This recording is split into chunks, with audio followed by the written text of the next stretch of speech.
Hello friends, welcome to our YouTube channel simple concepts. I am your friend Zakwan Shaikh. तो आज के इस particular video में माय फ्रेंड हम बहुत ही इंपॉर्टेंट चीज़ को डिस्कस करने वाले हैं, जो कि है पंचायती राज। जो हम इस पंचायती राज को दो पार्ट्स में डिस्कस करने वाले हैं। दो पार्ट्स में इन डिटेल हम डिस्कस करने वाले, ईच एंड एवरी एस्पेक्ट्स को डिस्कस करने वाले हैं। तो पार्ट 1 एंड पार्ट 2 क्यों सर, आप पार्ट 1 एंड पार्ट 2 क्यों ले रहे हो ऐसा? तो दो पार्ट्स में क्यों डिवाइड किए हैं पंचायती राज को? मीन्स माय फ्रेंड, अगर for the ease of your understanding है ना, आप अच्छे से अच्छा समझे, आपके अच्छे से अच्छे कंसेप्ट क्लियर हो, इसीलिए मैंने दो पार्ट्स में डिस्कस किया है। तो फर्स्ट पार्ट में हम इन डिटेल इसकी हिस्ट्री जानेंगे, कैसे पंचायती राज बना, किस अमेंडमेंट के थ्रू बना, है ना। पीवी नरसिम्हा राव का क्या यहाँ पे रोल था, राजीव गांधी का क्या यहाँ पर रोल था, है ना, लोकल गवर्नमेंट किसे कहते हैं, वो सब फीचर्स, वो सब हिस्ट्रीज हम यहाँ पर जान के लेंगे। और अगले वीडियो में हम इसके फीचर्स को डिटेल में डिस्कस करेंगे। क्या फीचर्स होते हैं पंचायत समिति के, क्या फीचर्स होते हैं ग्राम पंचायत के, 3 टीयर्स के। इन अदर वर्ड्स हम 3 टीयर्स के मीन्स आप क्या फंक्शन होते हैं अपने ग्राम पंचायत के, पंचायत समिति के और ज़िला परिषद के, है ना। किस किस लेवल पर वो काम करते हैं और कैसा काम करते हैं, वो सब डिटेल डिस्कस करने वाले हैं। तो इस पर्टिकुलर वीडियो में हम पंचायती राज पार्ट 1 में इसकी हिस्ट्री जान कर लेंगे, कैसा था ये पंचायती राज और कैसा इसकी प्रोसेस चली और कैसे अमेंडमेंट ये पास हुआ और कब ये इन्फोर्स हुआ। हम ईच एंड एवरी एस्पेक्ट्स को डिस्कस करेंगे माय फ्रेंड्स। तो चलिए शुरू करते हैं। शुरू करने से पहले आपने अगर हमारे प्रीवियस वीडियोस नहीं देखे होंगे माय फ्रेंड्स, जो कि आपको, अगर आप प्रीवियस वीडियोस देखकर आते हो, आप डायरेक्टली ये वीडियोस देखते हो, तो आपको क्या होता है ना माय फ्रेंड्स कि आपको लिंक नहीं लगती है ना, वो डाउट्स आपके क्लियर नहीं होते। तो आप अगर आपके पास अगर टाइम होगा तो आपको प्रीवियस वीडियो ज़रूर देखे आप हमारा, और वहाँ से चलते आइए कि आप 20-25 मिनट 1-1.5 घंटा वहाँ पर आप क्या करिए, इन्वेस्ट कीजिए वहाँ पर, और वहाँ पर उसके बाद में आप ये वीडियोस देखना शुरू कीजिए। क्योंकि आपके क्या होता है ना फ्रेंड, कॉन्सेप्ट वहाँ पर क्लियर हो जाते हैं, क्या चल रहा है क्या नहीं चल रहा है वो सब आपको समझ में आएगा। तो इस पर्टिकुलर वीडियो में हम पंचायती राज पार्ट 1 को डिस्कस करेंगे। तो चलो फ्रेंड्स शुरू करते हैं। नाउ शुरू करने से पहले अनअकैडमी ने prelims revision carnival UPSC CSC 2020 ये स्पेशल क्लासेस फेस्टिवल ऑर्गेनाइज किया है, जो कि 5 सितंबर से शुरू हो चुका है माय फ्रेंड्स, जिसमें आपको 400 प्लस फ्री लाइव क्लासेस देखने को मिलने वाले, सुनने को मिलने वाले हैं फ्रेंड्स, जो कि अपने आप में बहुत इंपॉर्टेंट चीज़ हो जाती है कि स्पेशल क्लासेस फेस्टिवल में आपको 400 प्लस फ्री लाइव क्लासेस, वो भी आपके प्रीलिम्स से रिगार्डिंग, आपके प्रीलिम्स के प्रिपरेशन से रिगार्डिंग। इसकी वजह से आपका प्रीलिम्स के प्रिपरेशन में क्या हो जाएगा माय फ्रेंड्स, एक कॉन्फिडेंट स्टडी हो जाएगा, कॉन्फिडेंटली आपका स्टडी हो जाएगा, परफेक्टली आपका स्टडी हो जाएगा। तो ये अनअकैडमी आपके लिए बहुत ही अच्छी अपॉर्चुनिटीज़ लाया है, जिसमें आपको 400 प्लस फ्री लाइव क्लासेस सीखने को मिलने वाले हैं। बहुत ही अच्छी अपॉर्चुनिटीज़ है आपके लिए माय फ्रेंड। इसे अपॉर्चुनिटीज़ को जाने मत देना स्पेशल क्लासेस फेस्टिवल के, जिसमें आपको प्रीलिम्स में क्या होता है ना my friend, UPSC CSC prelims में आप ज़्यादा से ज़्यादा स्कोर कर सकते हैं और आपके डाउट्स ज़्यादा से ज़्यादा क्लियर हो सकते हैं माय फ्रेंड्स। एज रिवीजन ये वीडियो ज़रूर देखना है, जिसमें आपको 400 प्लस फ्री लाइव क्लासेस मिलने वाले हैं। और दूसरी एक मेन चीज़, जो कि बहुत मेन चीज़ आपके लिए, कि Unacademy UPSC championship 2.0 all India free mock test series, जो कि पेपर 1 जीएस पर रहेंगी, जो कि आपके यूपीएससी सीएससी प्रीलिम्स में जो पेपर 1 होता है माय फ्रेंड्स, वो होता है जितना भी वहाँ पर पेपर 1 जीएस में आपको पोर्शन होता है, जितना भी आपका सिलेबस होता है, वही यहाँ पर पेपर 1 जीएस में रहेगा। तो इसके वजह से आपका पहला फ़ायदा क्या होता है माय फ्रेंड्स, कि आप परफेक्टली, आपका कॉन्फिडेंटली स्टडी हो जाता है उस पेपर 1 जीएस का, और आपके प्रीलिम्स एग्जामिनेशन का एक परफेक्टली आपका स्टडी हो जाता है। और सिर्फ इतना ही नहीं कि आप अगर टॉप 5 रैंक्स में आते हो माय फ्रेंड्स, तो आपको 6 मंथ का पेड सब्सक्रिप्शन, वो भी अनअकैडमी का फ्री ऑफ कॉस्ट मिलने वाला है। अगर आप टॉप 25 रैंक्स में आते हो तो आपको 3 मंथ का पेड सब्सक्रिप्शन, वो भी अनअकैडमी का फ्री ऑफ कॉस्ट मिलने वाला है, जो कि अपने आप में बहुत ही इंपॉर्टेंट चीज़ हो जाती है। और सिर्फ इतना ही नहीं कि you have win a chance to meet UPSC CSC 2019 toppers. 2019 toppers से आपको सीखने को मिल सकता है, उनकी स्ट्रेटेजीज आपको सीखने को मिल सकती है, उन्होंने कैसे स्टडीज़ की, है ना, कैसे रिवीजन दी, है ना, किस पॉइंट्स को ज़्यादा फोकस किया, और वो सब आपको एक्सपीरियंस दे सकते हैं। और सिर्फ इतना ही नहीं कि टॉप अनअकैडमी एजुकेटर से सीखने को आपको मिलेगा उस सब्सक्रिप्शन में, और अनअकैडमी सब्सक्रिप्शन स्कॉलरशिप भी आपको मिलेंगी, जैसे टॉप 5 रैंक्स को और टॉप 25 रैंक्स को मैंने अभी डिस्कस किया। तो इनरोल जरूर कीजिए इस मॉक टेस्ट को, ये बिल्कुल फ्री है आपके लिए, कोई भी रजिस्ट्रेशन फ़ी वगैरह इसको कोई भरना नहीं पड़ता। तो डिस्क्रिप्शन में एनरोलमेंट लिंक दी गई है, उस डिस्क्रिप्शन के लिंक के थ्रू आप क्या कर सकते हैं, इस Unacademy UPSC championship 2.0 mock test को क्या कर सकते हैं माय फ्रेंड, एनरोल कर सकते हैं। और ये एनरोल जो होता है माय फ्रेंड्स, तो अगर एनरोल करने के बाद आपको अनअकैडमी मॉक टेस्ट कब अवेलेबल होंगी, तो वो होंगी 27 सितंबर को। तो 27 सितंबर को तैयार हो जाइए Unacademy UPSC championship 2.0 free mock test के लिए, और फ़ायदा उठाइए सब्सक्रिप्शंस का और रिवीजन का भी माय फ्रेंड्स। और सिर्फ इतना ही नहीं कि आपको पता है कि 30 दिन से कम दिन रह चुके हैं यूपीएससी से सिर्फ प्रीलिम्स को, तो आप अपना प्रिपरेशन अनअकैडमी के साथ पूरा कर सकते हैं, जिसको आपको अनलिमिटेड बेनिफिट्स मिल जाते हैं। तो कौन सा ऐसे बेनिफिट्स आपको मिलते हैं माय फ्रेंड्स, कि अगर आप सब्सक्रिप्शन खरीदते हैं अनअकैडमी का, तो आपको लर्न लाइफ फ्रॉम कंफर्ट या फिर होम, आप घर पर आराम से सीख सकते हैं। अनलिमिटेड एक्सेस आपको मिल जाएगा। टॉप एजुकेटर्स आप इंडिया के सीखने को वहाँ पर एक प्लेटफॉर्म पे टॉप एजुकेटर स्पेशलाइज सब्जेक्ट के स्पेशलाइज एजुकेटर से सीखने को आपको मिल जाएगा। और एग्जॉस्टिव कवरेज ऑफ सिलेबस भी आपको मिल जाएगा। रेगुलर डाउट क्लियरिंग सेशंस भी आपको मिल जाएंगे। लाइव टेस्ट सीरीज, जो कि अपने आप में बहुत इंपॉर्टेंट चीज़ होता है माय फ्रेंड्स के टेस्ट सीरीज, ये भी आपको सीखने को मिल जाएगा। वहाँ से study material as a PDF format में अनअकैडमी आपको दे रहा है, नो डाउट अबाउट इट। और आंसर राइटिंग सेशंस भी आपको बहुत इंपॉर्टेंट होते हैं। अगर आप यूपीएससी सीरीज का नहीं, किसी भी गवर्नमेंट एग्जाम्स का या किसी भी एग्जाम्स को अगर देते हो, तो आपको उस गवर्नमेंट एग्जाम्स के अगर क्रैक करना है फर्स्ट अटेम्प्ट में, है ना, और ज़्यादा से ज़्यादा मार्क्स गिराने हैं, तो आंसर राइटिंग बहुत इंपॉर्टेंट होती है। आपका रिप्रेजेंटेशन कैसा होना चाहिए, आप कितने समय में कितने ज़्यादा से ज़्यादा क्वेश्चन सॉल्व करने चाहिए, वो सब आपको अनअकैडमी प्रोवाइड कर रहा है। और मेंटरशिप एंड गाइडेंस भी अनलिमिटेड मिल जाएगा इस सब्सक्रिप्शन के थ्रू माय फ्रेंड्स। और सिर्फ इतना ही नहीं कि 100% सिलेबस कवरेज आपको मिल जाएगा। डेडिकेटेड डाउट क्लियरिंग सेशंस भी आपको मिल जाएंगे। और daily current affairs play vital role in examination, you know very well. तो डेली करंट अफेयर प्रैक्टिस भी आपको मिल जाएगा। ऐसे आंसर राइटिंग प्रैक्टिसेस भी आपके हो जाएंगी इसमें से। और परफॉर्मेंस एनालिसिस भी आपको मिल जाएगा, जैसे कि सेक्शनल क्विजेस भी होते हैं। सेक्शनल क्विजेस भी आपको क्या हो जाएगा, अनअकैडमी प्रोवाइड कर रहा है। और इंटरव्यू प्रिपरेशन भी अनअकैडमी आपको प्रोवाइड कर देगा माय फ्रेंड्स। और ये जो 7 सितंबर से ये बैचेस शुरू हो चुके हैं माय फ्रेंड्स। और एक गुड न्यूज़ आपके लिए कि मैं पार्ट सेकेंड में आपके लिए बहुत ही अच्छी अनाउंसमेंट करने वाला हूँ, तो स्टे ट्यून फॉर दिस। तो आपको क्या करना है ना, वो बहुत ही अच्छी अपॉर्चुनिटीज़ है आपके लिए। तो मैं आपको पार्ट 2 में दिखाऊंगा। ये जब पंचायती राज का पार्ट सेकेंड हम डिस्कस करेंगे, तब वो अनअकैडमी से रिगार्डिंग अनअकैडमी के कोर्सेज से रिलेटेड ही बहुत ही अच्छी अपॉर्चुनिटीज़ आपके लिए है। तो मैं वो जब अनाउंस करूँगा सेकेंड वीडियो में हमारे पार्ट सेकेंड में पंचायती राज के, तो ये 7 सितंबर से शुरू हो चुके हैं माय फ्रेंड्स ये बैचेस। तो आपको 3 मेन लैंग्वेज में बैचेस सीखने को मिलने वाले हैं। First of all bilingual GS batch course है, हिंदी वर्जन में आपको सीखने को मिल जाएगा और इंग्लिश वर्जन में भी सीखने को मिल जाएगा। बाय ये फुल ईयर बैच कोर्स है my friends, full syllabus coverage इसमें मिल जाएगा। बाय टॉप एजुकेटर से सीखने को मिल जाएगा। Prelims and main test series with analysis आपको मिल जाएंगे। और पीडीएफ स्टडी मटेरियल्स आपको प्रोवाइड करें अनअकैडमी। आप कहीं भी बैठकर कहीं भी अपना प्रिपरेशन शुरू कर सकते हैं। और डेडिकेटेड डाउट क्लियरिंग सेशंस भी आपको मिल जाएंगे, नो डाउट अबाउट इट। और इंटरव्यू प्रिपरेशन भी आपको मिल जाएगा माय फ्रेंड। और आपका एक करंट अफेयर्स का टॉपिक स्ट्रॉन्ग करने के लिए प्रीलिम्स के लिए, तो T20 daily current affair test series वो भी फ्री में अनअकैडमी आपको प्रोवाइड कर रहा है। Daily 7:30 PM 20 questions 20 minute 40 marks के लिए उस टेस्ट एनालिसिस के भी तैयार हो जाए माय फ्रेंड्स। और एक मेन चीज़, अगर आप सब्सक्रिप्शन खरीदना चाहते हैं अनअकैडमी का, तो हमारा प्रोमो कोड जरूर यूज़ करें। हमारा प्रोमो कोड है सिंपल YT। अगर आप हमारा ये प्रोमो कोड यूज़ करते हैं तो आपको इमीडिएटली 10% इमीडिएटली डिस्काउंट मिल जाएगा, नो डाउट अबाउट इट। अगर आप 24 मंथ्स का सब्सक्रिप्शन खरीदना चाहते हैं तो आपको 64,000 पे करने पड़ते हैं, है ना। तो तब एट ए टाइम आप हमारा सिंपल YT ये प्रोमो कोड यूज़ करते हैं तो आपको 57,600 मीन्स 10% एक्स्ट्रा ऑफ इमीडिएटली मिल जाएगा राइट नाउ। तो जल्द से जल्द सब्सक्राइब कीजिए अनअकैडमी के कोर्सेज को और हमारा प्रोमो कोड जरूर यूज़ करें। और आप हमारे टेलीग्राम चैनल को भी ज्वाइन हो सकते हैं। हमारे टेलीग्राम चैनल की लिंक डिस्क्रिप्शन में दी गई है, हाँ, जिसमें आपको PPTs PDF handwritten notes सब कुछ मिल जाएगा। आपके UPSC CAC प्रिपरेशन के लिए जो भी आपको चीज़ों की ज़रूरत होगी, जिस नोट्स की ज़रूरत होगी, लक्ष्मीकांत की पॉलिटी सीरीज़, हमारे लेक्चर्स की सीरीज़ की, ये पॉलिटी सीरीज़ की PPTs वो नोट्स वो सब मिल जाएगा माय फ्रेंड्स। तो जल्द से जल्द ज्वाइन कीजिए हमारे टेलीग्राम चैनल को, जो कि डिस्क्रिप्शन में लिंक दी गई है। तो माय फ्रेंड्स आज का हमारा टॉपिक है पंचायती राज, जो कि पार्ट 1 में हम हिस्ट्री इसकी डिस्कस करने वाले हैं और लोकल गवर्नमेंट क्या होता है ये हम डिस्कस करने वाले इन डिटेल। तो अगर आपको पंचायती राज सीखना हो ना माय फ्रेंड्स, तो आर्टिकल 14 को सीखना पड़ेगा सबसे पहले। तो article 14 says that the state must, है ना, द स्टेट मस्ट ऑर्गेनाइज और state shall organise and empower panchayat gives them such a power as they function efficient as a local government।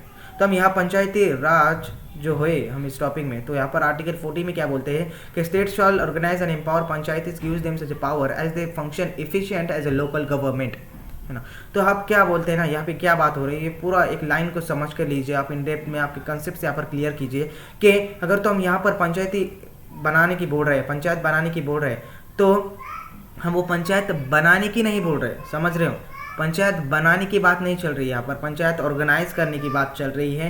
ये बहुत इंपॉर्टेंट है आपके लिए कि पंचायत हम बनाना नहीं चाहते, हम ऑर्गेनाइज करना चाहते हैं। क्योंकि एशियंट इंडिया से हमारे पंचायत का जो सिस्टम है वो चलते आ रहा है। हमें पता है कि बौद्ध के काल में भी वहाँ पर क्या था, जब गौतम बुद्ध का दौर था तब वहाँ पर भी सभा भरती थी, वहाँ पर भी पंचायत होती थी। वहाँ से हमारे एंशियंट टाइम से भी पंचायत का कंसेप्ट आ रहा है। तो हम यहाँ पर we are not interested to making a panchayat here, we are interested to organising the panchayat. हम ऑर्गेनाइज करना चाहते हैं पंचायत को, है ना माय फ्रेंड्स।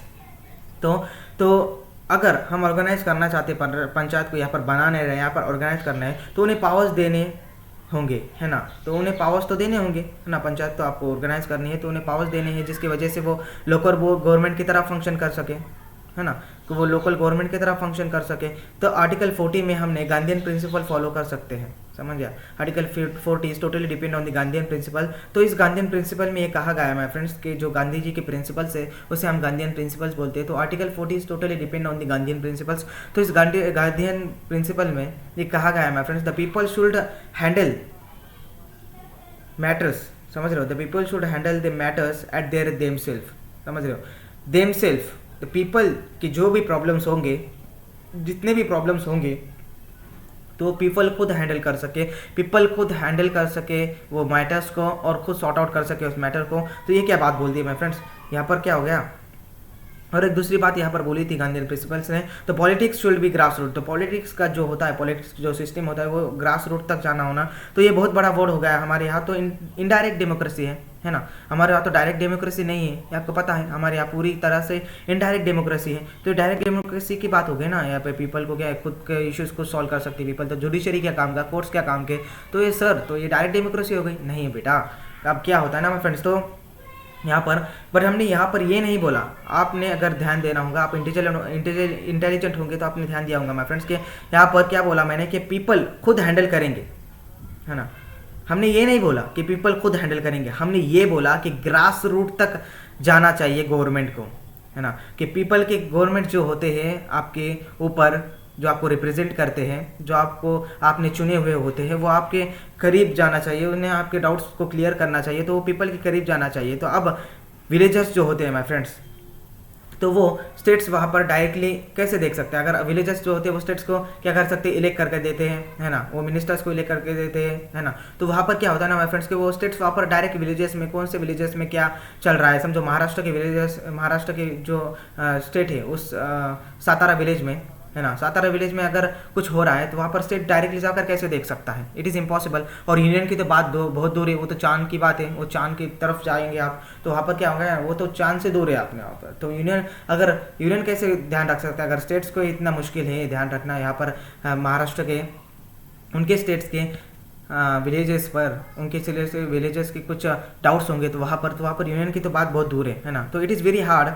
टू स्टेट, है ना, कि वहाँ पर विलेजर्स कुछ जो भी प्रॉब्लम्स होंगे वो सब सॉर्ट आउट करने लगे। तो गांधी जी ने ये ग्रास रूट लेवल तक जाने को कहा है। तो ये ग्रास रूट लेवल का मतलब आप ध्यान में रख लिए माय फ्रेंड्स, एक कॉन्सेंट्रेटली इसे ध्यान में रखिए कि ग्रास रूट होता क्या है माय फ्रेंड्स के मीन्स आप थर्ड मेंबर्स ऐसा कोई बनाए जो फंक्शन कर सके, समझ रहे हो, जो विलेजर्स की बात को, जो लोकल गवर्नमेंट की तरफ फंक्शन कर सके, जो गवर्नमेंट की तरफ फंक्शन कर सके, जो विलेजर्स के जो प्रॉब्लम्स है उन्हें सॉर्ट आउट कर सके, उन्हें स्टेट्स तक पहुंचा सके, है ना। तो थर्ड मेंबर ऐसा कुछ बनाइए, उसे हम कहते हैं गांधीयन प्रिंसिपल से, उसे हम कहते हैं ग्रास रूट तक जाना, कि पीपल के करीब तक जाना, विलेजर्स के करीब तक जाना, उनके जितने भी पॉइंट्स है, जितने भी डाउट्स है, उन्हें सबको जमा करना और स्टेट्स तक पहुँचाना, उनकी आवाज़ स्टेट्स तक पहुँचाना कि उनको क्या क्या हो रहा है माय फ्रेंड्स, क्या प्रॉब्लम फेस करने पड़ रहे हैं, समझ रहे हो नाउ।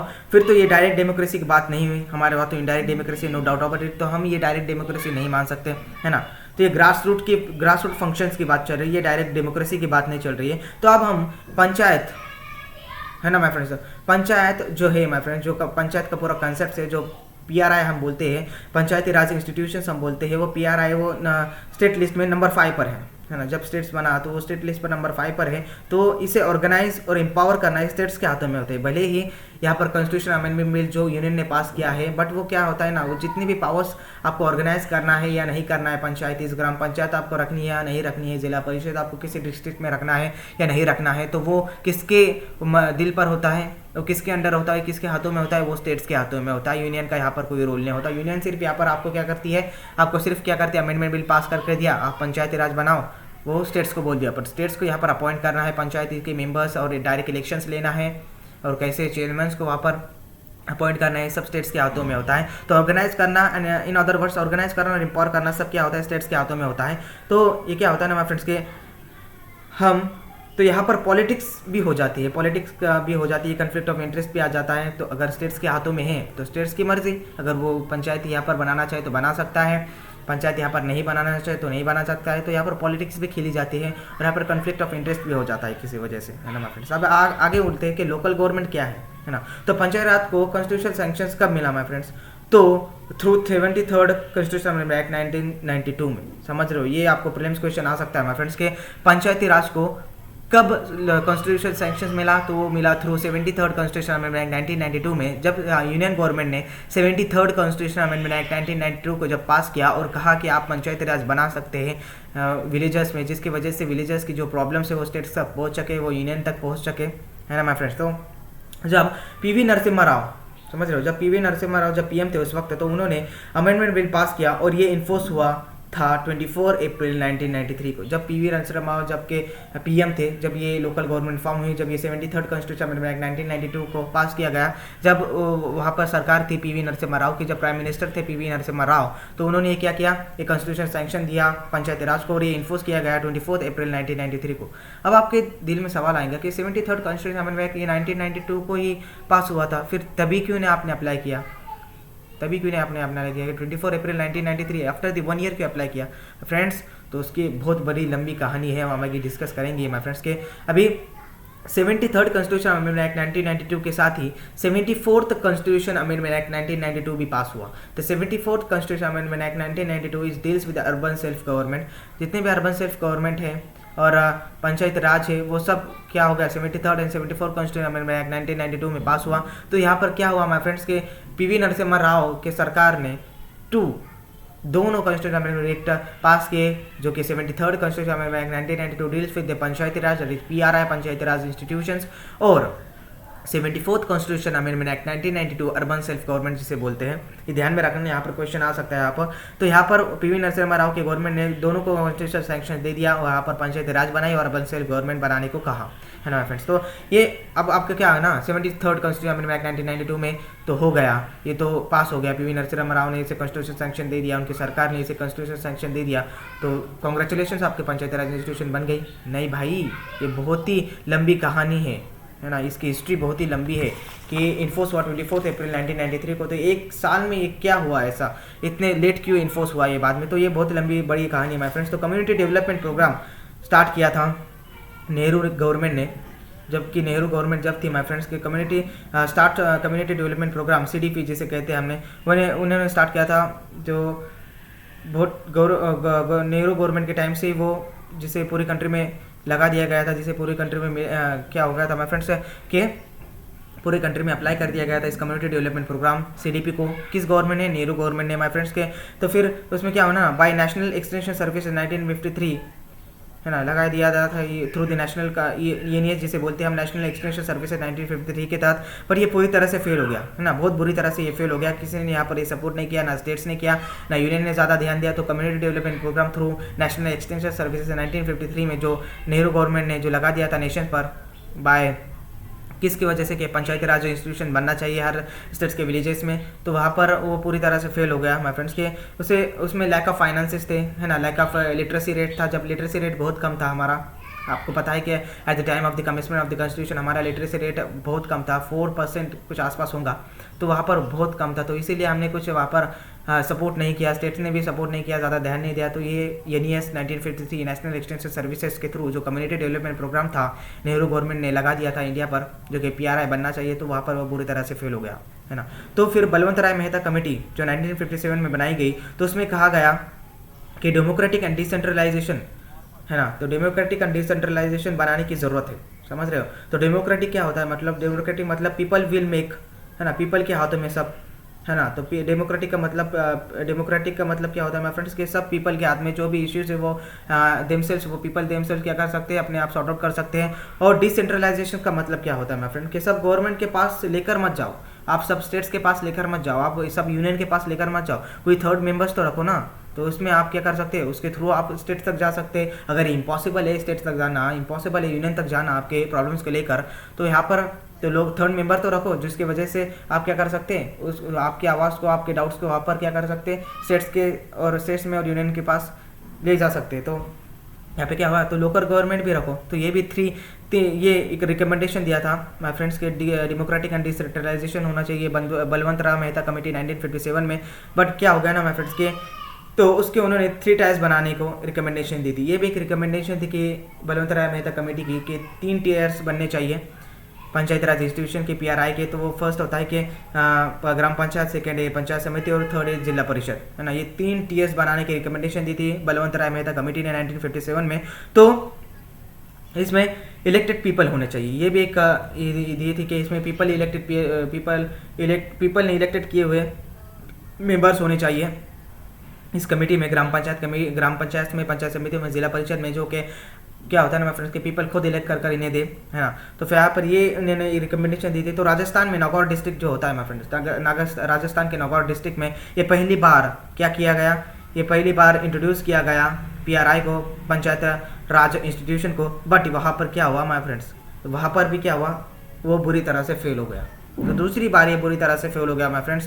तो ये बहुत से प्रॉब्लम्स फेस करने पड़े बाद में कि वहाँ पर लिटरेसी रेट भी कम था, स्टेट का कॉपरेशन नहीं था, है ना। यूनियन तो आप कर रहा है पर वहाँ पर स्टेट का कॉपरेशन ही नहीं है। तो आपकी चीज़ें वहाँ पर क्या कर सकती है, आपकी चीज़ वहाँ पर ज़्यादा देर सर्वाइव नहीं कर सकती, डायरेक्ट डिजॉल्व हो जाती है अगर स्टेट्स का कॉपरेशन नहीं आता। तो अगर स्टेट्स का और यूनियन का दोनों का कॉपरेशन है और उसमें पीपल का भी कॉपरेशन आपको मिले तो आपको क्या कर सकते हैं, आप कोई भी चीज़ कर सकते हैं, है ना। तो वहाँ पर लिटरेसी रेट भी कम था या किसी भी रीजन से वहाँ पर बुरी तरह से भी फेल हो गया। राजस्थान के नागौर डिस्ट्रिक्ट में पहली बार क्या किया था, पीआरआई को इंट्रोड्यूस किया गया था, बट वहाँ पर बुरी तरह से कुछ रीजन से क्या हुआ, फेल हो गया ना। तो फिर अशोक मेहता कमेटी 1977 और 78 जो है आपको पता ही होगा, Bharatiya Janata committee during the emergency ये सरकार आई थी, है ना। अशोक मेहता कमेटी 1977 और 78। तो भारतीय जनता कमेटी ने अशोक मेहता कमेटी का गठन किया 1977 या 78 में, है ना। तो उन्होंने क्या किया, बहुत ही स्ट्रॉन्ग रिकमेंडेशन दी गई इस पीआरआई को लेकर कि उन्होंने 132 रिकमेंडेशन दिए, डायरेक्टली दिए। उन्होंने कहा कि ये 3 टीयर स्ट्रक्चर नहीं होना चाहिए, जो कि बलवंत राय मेहता कमेटी ने इसका रिकमेंडेशन दिया था कि 3 टीयर स्ट्रक्चर होना चाहिए। फर्स्ट होना चाहिए ग्राम पंचायत, सेकंड होना चाहिए पंचायत समिति और थर्ड होना चाहिए जिला परिषद for the district level, gram panchayat for the village levels और पंचायत समिति फॉर द इंटरमीडिएट लेवल। ऐसे 3 टीयर्स होना चाहिए। ये बलवंत राय मेहता कमेटी ने 1957 में दिया था, बट वो कुछ क्या हुआ, फेल हो गया। बट यहाँ पर अशोक मेहता कमेटी ने 2 टीयर्स का रिकमेंडेशन दिया। तो 2 टीयर्स कौन थे, तो इन्होंने ग्राम पंचायत को डायरेक्टली निकाल दिया, उन्होंने पंचायत समिति और फिर जिला परिषद, पंचायत समिति for the villages and also intermediate level and जिला परिषद फॉर द डिस्ट्रिक्ट लेवल, ये 2 टीयर्स को रिकमेंडेशन दी थी माय फ्रेंड्स। तो मतलब क्या होना माय फ्रेंड्स कि सिर्फ जिला परिषद और पंचायत समिति रहेंगे, है ना। तो ये भी कुछ रीजन से भी फेल हो गया। ये अशोक मेहता कमेटी 1977 78 का जो ये था कमेटीज बनाई गई थी पीआरआई को लेकर, तो वो भी ये फेल हो गई, है ना। तो 30 लगातार 3 बार फेल हो गई। तो राजीव गांधी सरकार ने भी इस फंक्शंस को चलाया नहीं, है ना। इस फंक्शन में वो पीआरआई को पास करने में ये पूरी तरह से क्या असफल रहे, यहाँ पर भी अनसक्सेसफुल रहे। तो ये तीसरी चौथी बार क्या हुआ माय फ्रेंड्स, पूरी तरह से ये कंसेप्ट क्या हुआ, फेल हो चुका था। तो जब पीवी नरसिम्हा राव, जिसे कहते हैं master blaster of the amendment of the Indian constitution, जितने भी अमेंडमेंट जितने भी लॉज इन्हें इंट्रोड्यूस किए हैं, तो उन्हें क्या कहते हैं, मास्टर ब्लास्टर कहते हैं माय फ्रेंड्स के।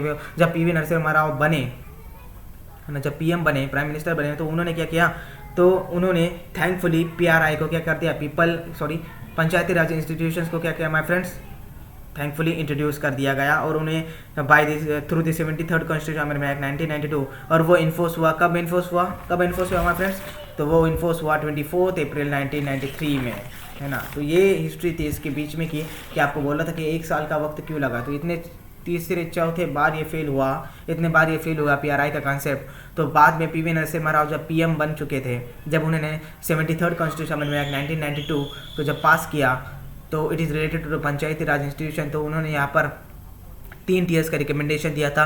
तो फिर 3 टीयर्स कौन थे वहाँ पर, ग्राम पंचायती for the district for the village level, और पंचायत समिति फॉर द इंटरमीडिएट लेवल, और जिला परिषद फॉर द डिस्ट्रिक्ट लेवल। तो ये 3 टीयर्स का रिकमेंडेशन उन्होंने दिया था। तो फिर यहाँ पर क्या हुआ माय फ्रेंड्स, ये इन्फोर्स हुआ 24 अप्रैल 1993 को। और पास कब हुआ था, किस कॉन्स्टिट्यूशन अमेंडमेंट के द्वारा हुआ था, 73rd कॉन्स्टिट्यूशन अमेंडमेंट एक्ट 1992 के। और साथ ही साथ 74th कॉन्स्टिट्यूशन अमेंडमेंट एक्ट 1992 को भी पास किया था पीवी नरसिम्हा राव की गवर्नमेंट ने।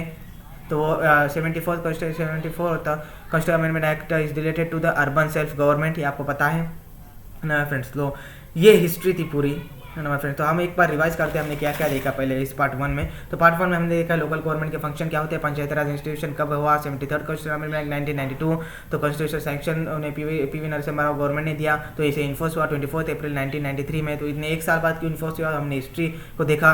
और 74th constitution amendment act 1992 it is related to the urban self government. तो ये भी क्या हुआ माय फ्रेंड्स, ये भी पास किया गया by the 73rd constitution act 1992 के साथ ही। फिर उसमें क्या होता है ना, आर्टिकल 40 क्या कहता है, the state shall organise and empower panchayats gives them such a power as they function efficient as local government. तो ये गांधीयन प्रिंसिपल था। Article 40 is totally depend on the Gandhian principle. Gandhian principle क्या बोलता है माय फ्रेंड्स, कि ग्रास रूट तक जाओ, people के जो प्रॉब्लम्स है उन्हें क्या करो, पीपल खुद हैंडल करे, और पीपल के जो प्रॉब्लम्स है उसे गवर्नमेंट ने खुद हैंडल करने चाहिए, वहाँ पर जाकर देखना चाहिए। तो यहाँ पर थर्ड मेंबर तो होना चाहिए, इसीलिए कि वो पीपल के प्रॉब्लम्स को स्टेट गवर्नमेंट तक या यूनियन गवर्नमेंट तक पहुँचा सके। तो यही होता है गांधीयन प्रिंसिपल्स। इसे हम डायरेक्टली डेमोक्रेसी नहीं बोल सकते हैं माय फ्रेंड्स। तो ये हमने देखा है इस पार्ट फर्स्ट में। तो अगर आपको कोई भी यहाँ पर कंसेप्ट अगर आपके क्लियर नहीं हुए हो माय फ्रेंड्स, तो ज़रूर हमें कमेंट कीजिए। हम अगले वीडियो में पूरी तरह से इसे सॉल्व करने की पूरी कोशिश करेंगे। और सब्सक्राइब कीजिए हमारे अनअकैडमी के कोर्सेज को, और हमारा प्रोमो कोड जरूर यूज़ करें सिंपल YT, जिसकी वजह से आपको 10% इमीडिएटली डिस्काउंट मिल जाएगा। और सेकेंड चीज़, आप ज़रूर सब्सक्राइब और चैनल को ज्वाइन कीजिए हमारे, जिसके वजह टेलीग्राम चैनल को आप ज्वाइन कर सकते हैं, जो कि डिस्क्रिप्शन में लिंक दी गई है, जिसमें आपको PPTs PDF हैंडराइटिंग नोट सब कुछ मिल जाएगा, नो डाउट अबाउट इट। तो हम फिर से मिलेंगे पार्ट 2 में पंचायती राज के। तब तक के लिए stay home, stay safe. Thank you friends, thank you very much.